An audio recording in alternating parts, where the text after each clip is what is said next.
Hello hi friends, welcome to our channel. నా video నచ్చితే like చేయండి, షేర్ చేయండి, సబ్స్క్రైబ్ చేయడం మాత్రం మర్చిపోకండి ఫ్రెండ్స్. తన భార్య రాశి హత్యకు ప్రతీకారంగా మిలిటరీ సోల్జర్ అయ్యుండి రూల్స్ అతిక్రమించి టెర్రరిస్టును హతమార్చిన కారణంగా కోర్టు మార్షల్ చేయబడి విధుల నుండి తీసేయబడిన మేజర్ అభిమన్యు లైఫ్లో సెకండ్ ఇన్నింగ్స్ మొదలుపెట్టడం కోసం రాజస్థాన్లోని బర్మార్ గ్రామానికి వస్తాడు. అక్కడ జితేందర్ ప్రతాప్ సింగ్ దళితులను అత్యంత నీచంగా చూసే విధానం నచ్చక ఆ దళిత వ్యవస్థ నుండి విముక్తి పొందడం కోసం ప్రయత్నిస్తున్నాడు.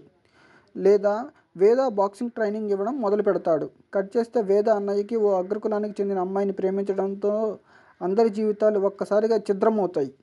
వేదకు వెన్నుదన్నుగా నిలిచి అభిమన్యు ఈ కులాంకర వ్యవస్థపై ఎలా పోరాడాడు అనేదే సినిమా కథాంశం.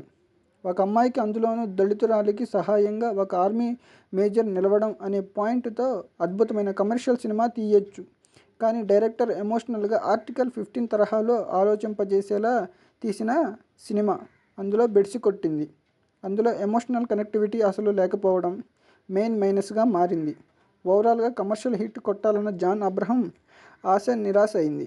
నా వీడియో నచ్చితే లైక్ చేయండి, షేర్ చేయండి, సబ్స్క్రైబ్ చేయడం మాత్రం మర్చిపోకండి ఫ్రెండ్స్. Thanks for watching.